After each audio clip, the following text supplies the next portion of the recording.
Continuação do livro da Revolução dos Bichos, de George Orwell, capítulo 5. Com o passar do inverno, Mimosa tornava-se mais e mais inoportuna. Todas as manhãs atrasava-se para o trabalho e desculpava-se dizendo que dormira demais. Queixava-se de dores misteriosas, embora gozasse de excelente apetite. A qualquer pretexto, largava o trabalho e ia para o açude, à beira do qual permanecia admirando sua própria imagem refletida nas águas. Corriam também boatos de maior seriedade. Um dia, quando Mimosa entrou no pátio, toda contente, sacudindo a cauda e mascando um talo de feno, Quitéria a abordou-a. Mimosa, disse ela, tenho um assunto muito sério para falar-lhe hoje.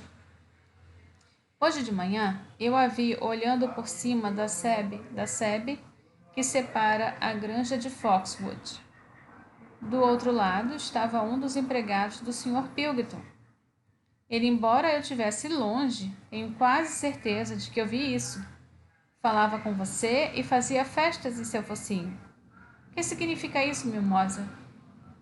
Ele não fez, eu não estava, não é verdade? Gritou Mimosa, agitando-se e escarvando a terra. Mimosa, olhe-me nos olhos. Você dá a sua palavra de honra de que o homem não lhe tocou no focinho? Não é verdade, repetiu Mimosa, sem olhar Quitéria de frente. Depois virou-se e galopou para o campo. Quitéria teve uma ideia, sem dizer nada a ninguém. Foi à baia de Mimosa e virou a palha com o casco. Ali estavam escondidos um montinho de torrões de açúcar e vários novelos de fitas de diversas cores. 3 dias mais tarde, Mimosa desapareceu. Durante algumas semanas ninguém teve notícias de seu paradeiro, até que os pombos trouxeram o informe de que haviam visto na parte afastada de Wellington, atrelada a uma bonita carroça vermelha e preta. Em frente a uma estalagem, um homem gordo, de rosto vermelho, calça xadrez e polaina, com todo tipo de estalajadeiro, dava-lhe pancadinhas no focinho e oferecia-lhe torrões de açúcar. Seu pelo fora recentemente rasqueteado e ela usava uma fita escarlate no topete. Parecia muito satisfeita, segundo disseram os pombos. Os bichos nunca mais falaram em Mimosa. Em janeiro, o tempo piorou terrivelmente. A terra dura como o ferro não permitia o trabalho no campo. Houve muitas reuniões no celeiro grande, e os porcos passaram ao planejamento dos trabalhos a serem realizados na estação seguinte. Fora acertado que os porcos, sendo manifestadamente mais inteligentes do que os outros animais, decidiriam todas as questões referentes à política agrícola da granja, embora suas decisões devessem ser ratificadas pelo voto da maioria. Essa combinação teria funcionado muito bem, não fossem as disputas entre Bola de Neve e Napoleão. Esses dois discordavam sobre todos os pontos em que a discordância era possível. Se um deles propunha o aumento da área de plantio de cevada, podia-se ter certeza de que o outro proporia uma área maior para o cultivo de aveia. E se um dissesse que tais e tais terrenos eram ótimos para plantar repolhos, o outro diria que não prestavam senão para mandioca. Cada um tinha seus seguidores e havia debates violentos. Nas reuniões, Bola de Neve frequentemente obtinha a maioria, por seus discursos brilhantes, porém Napoleão era o melhor na cabala de apoio durante os intervalos. Obtinha êxito especial com as ovelhas. Ultimamente, estas haviam criado o hábito de balir 4 pernas bom, 2 pernas ruins, em ocasiões próprias ou impróprias, e muitas vezes interrompiam a reunião dessa maneira. Notou-se que mostravam especial disposição de atacar o 4 pernas bom, 2 pernas ruim, justamente quando Bola de Neve chegava a um momento crucial em seus discursos. Bola de Neve estudara atentamente alguns números atrasados da revista O Agricultor e o Criador de Gado, encontrados na Casa Grande, e andava com a cabeça cheia de planos sobre invenções e melhoramentos. Falava com grande conhecimento de causa sobre drenagens, ensilagem, escórias básicas, e havia elaborado um complexo esquema segundo o qual os bichos evacuariam diretamente no campo, em lugares diferentes cada dia, para economizar o trabalho do transporte de esterco. Napoleão não criava projetos próprios, mas dizia com toda calma que os de Bola de Neve dariam em nada e parecia aguardar sua oportunidade. De todas as divergências, porém, nenhuma foi tão séria como a do moinho de vento. Não muito longe das casas havia uma colina que era um ponto mais alto da granja. Depois de realizar uma pesquisa no solo, Bola de Neve declarou seu local ideal para a construção de um moinho de vento, que poderia acionar um dínamo e suprir a energia elétrica toda da granja. As baias teriam luz elétrica e aquecimento no inverno. Haveria força para uma serra circular, com moagem de cereais, para o corte de beterraba e para um sistema de ordenha elétrica. Os animais nunca tinham sequer ouvido falar nessas coisas, pois a granja era antiquada e sua aparelhagem das mais primitivas. Escutavam boquiabertos Bola de Neve fazer desfilar, como por encanto, ante sua imaginação, as figuras dos aparelhos mais espetaculares, máquinas que fariam todo o serviço em seu lugar, enquanto eles iriam aproveitar a folga, pastando ou cultivando a mente, por meio da leitura e da conversação. Em poucas semanas, os planos de Bola de Neve para o moinho de vento estavam prontos. Os detalhes mecânicos foram retirados principalmente de 3 livros que haviam pertencido ao Sr. Jones. 1000 coisas úteis para sua casa, seja o seu próprio pedreiro, e eletricidade para principiantes. Bola de Neve utilizou como estúdio um galpão que antes abrigava incubadoras e cujo piso era de madeira lisa própria para desenhar. Lá permanecia horas a fio com os livros abertos sobre o peso de uma pedra e uma barra de giz entre as 2 pontas do casco. Andava rapidamente para lá e para cá, traçando linhas e mais linhas e soltando guinchos de excitação. Gradualmente, os planos se transformaram numa complicada massa de manivelas e engrenagens que cobria quase metade do assoalho e que os outros animais achavam completamente ininteligível, mas impressionante. Pelo menos uma vez por dia, cada um vinha olhar os desenhos de Bola de Neve. Até as galinhas e os patos apareciam, pisando com grande dificuldade para não estragar os riscos de giz. Apenas Napoleão permaneceu desinteressado. Havia se declarado contra o moinho de vento desde o início. Um dia, entretanto, chegou inesperadamente para examinar os planos. Caminhou pesadamente em volta do galpão, olhou detidamente cada detalhe do projeto e farejou 1 ou 2 vezes. Depois deteve-se a contemplá-lo por alguns instantes pelo canto dos olhos. Então, inesperadamente, levantou a pata, urinou sobre os planos e caminhou para fora sem proferir uma palavra. A granja estava profundamente dividida com respeito ao moinho de vento.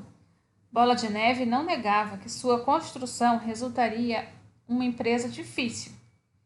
Seria necessário quebrar pedras e transformá-las em paredes, depois construir as pás. Haveria necessidade de dínamos e fios. Onde seriam encontrados? Bola de Neve não dizia, mas afirmava que tudo poderia ser feito dentro de 1 ano. Depois disso, dizia, os bichos economizariam tanta energia que seriam necessários apenas 3 dias de trabalho por semana. Napoleão, por outro lado, argumentava que a grande necessidade do momento era aumentar a produção de alimentos e que morreriam de fome se perdessem tempo com o moinho de vento. Os animais dividiram-se em 2 facções que se alinhavam sobre os slogans: vote em Bola de Neve na semana de 3 dias e vote em Napoleão e na manjedoura cheia. Benjamin foi o único animal que não aderiu a nenhum lado. Recusava-se a crer tanto que haveria fartura de alimento como em que o moinho de vento economizaria trabalho. Moinho ou não moinho, dizia ele, a vida prosseguiria como sempre fora, ou seja, mal. Além da disputa sobre o moinho de vento, havia o problema da defesa da granja. Eles bem sabiam que, embora os humanos tivessem sido derrotados na Batalha do Estábulo, poderiam fazer outra tentativa, mais reforçada, para retomar a granja e restaurar Jones. Tinham as melhores razões para tentar, pois a notícia da derrota se espalhara pela região e tornara os animais das granjas vizinhas mais rebeldes do que nunca. Como sempre, Bola de Neve e Napoleão não estavam de acordo.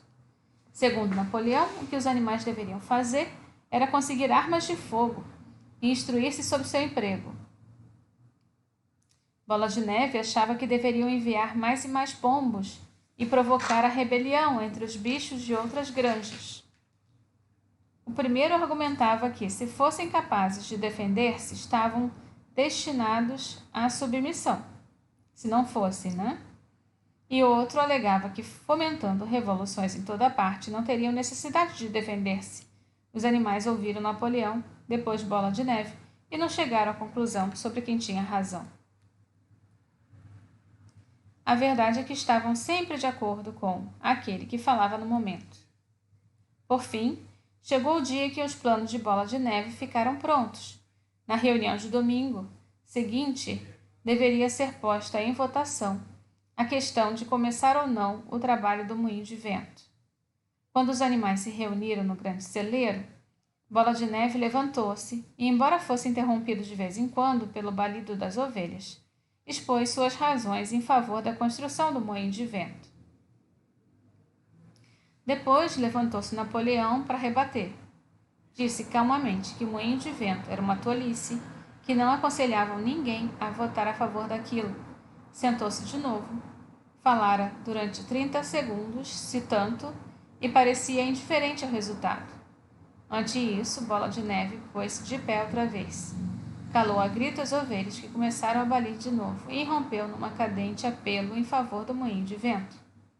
Até então, os bichos estavam quase igualmente divididos em suas simpatias, mas no instante de eloquência, Bola de Neve arrastou a todos.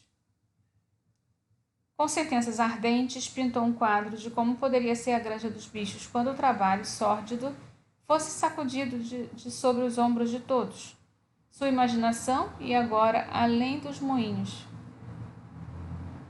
de cereais e cortadores de nabos. A eletricidade, disse ele, poderia movimentar debulhadoras, arados, grandes rolos compressores, ceifadeiras e atadeiras, além de fornecer a cada baia sua própria luz, água quente e fria, e um aquecedor elétrico. Quando parou de falar, não havia dúvidas quanto ao resultado da votação. Porém, exatamente nesse mesmo momento, Napoleão levantou-se e, dando uma estranha olhadela de viés para a Bola de Neve, soltou um guincho estridente que ninguém ouvira antes. Ouviu-se um terrível ladrido de lá fora e 9 cães enormes, usando coleiras tachonadas com bronze, entraram latindo no celeiro.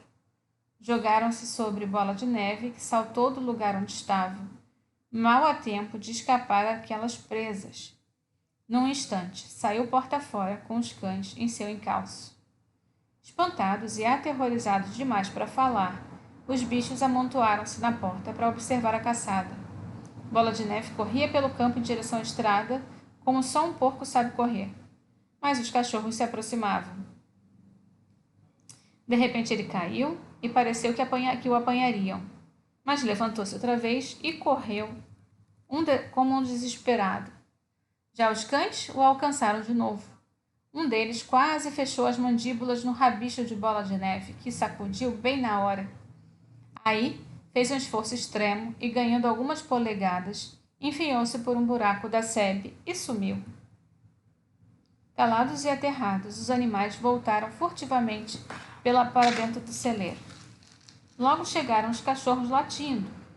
A princípio, ninguém pôde imaginar de onde tinham vindo aquelas criaturas, mas o mistério logo se aclarou. Eram os cachorrinhos de Napoleão, que Napoleão havia tomado às mães e criado secretamente.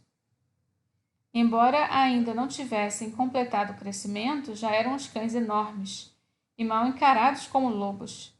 Permaneceram juntos a Napoleão e notou-se que sacudiam a cauda para ele, da mesma maneira como os outros cachorros costumavam fazer para Jones. Napoleão, com seus cachorros a segui-lo, subiu para o estrado de onde o major fizera seu discurso. anunciou que, daquele momento em diante, terminariam as reuniões dos domingos de manhã. Eram desnecessárias perdas de tempo. Para o futuro, todos os problemas relacionados com o funcionamento da granja seriam resolvidos por uma comissão de porcos, presidida por ele, que se reuniria em particular e depois comunicaria suas decisões aos demais.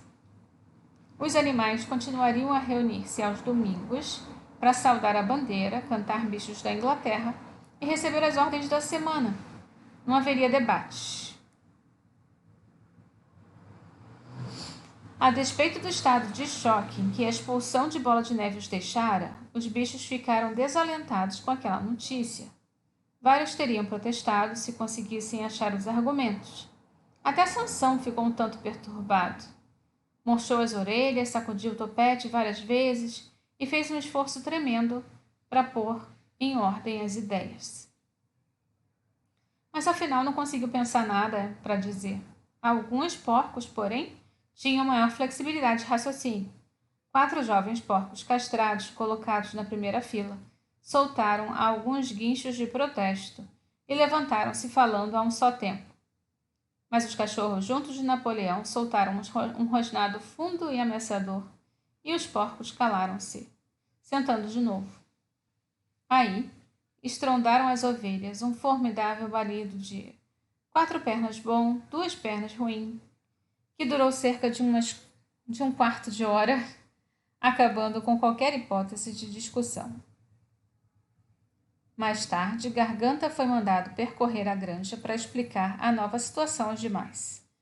Camaradas, disse, tenho certeza de que cada animal compreende o sacrifício que o camarada Napoleão faz ao tomar sobre seus ombros mais esse trabalho. Não penseis, camaradas, que a liderança seja um prazer. Pelo contrário, é uma enorme e pesada responsabilidade. Ninguém mais que o camarada Napoleão crê firmemente que todos os bichos são iguais. Feliz serias ele se pudesse deixar-vos tomar decisões por vossa própria vontade. Mas às vezes poderíeis tomar decisões erradas, camaradas. Então, onde iríamos parar? Suponhamos que tivesseis decidido seguir Bola de Neve com suas miragens de moinho de vento logo. Bola de Neve, que, como sabemos agora, não passava de um criminoso. Ele lutou bravamente na Batalha do Estábulo, disse alguém. Bravura não basta, respondeu Garganta. A lealdade e a obediência são mais importantes. E quanto à Batalha do Estábulo, acredito o tempo virá em que verificaremos que o papel de Bola de Neve foi um tanto exagerado. Disciplina, camaradas, disciplina férrea. Este é o lema para os dias que correm. Um passo em falso e o inimigo estará sobre nós. Por certo, camaradas, não quereis Jones de volta, hein? Uma vez mais, esse argumento era irrespondível. Sem dúvida alguma, os bichos não desejavam Jones de volta. E se a realização dos debates dos domingos poderia ter essa consequência, que cessassem os debates. Sansão, que já tivera tempo de pensar, expressou o sentimento geral. Se é o que diz o camarada Napoleão, deve estar certo. E daí por diante adotou a máxima: Napoleão tem sempre razão. Acrescentando-se ao seu lema particular: trabalharei mais ainda. Já com um tempo melhor, iniciou-se a arada da primavera. O galpão que em Bola de Neve desenhara seus planos para o moinho de vento foi trancado e seus desenhos provavelmente apagados.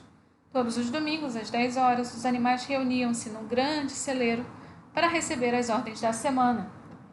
A caveira do velho major, já sem carnes, fora desenterrada e colocada sobre um toco ao pé do mastro, junto à espingarda.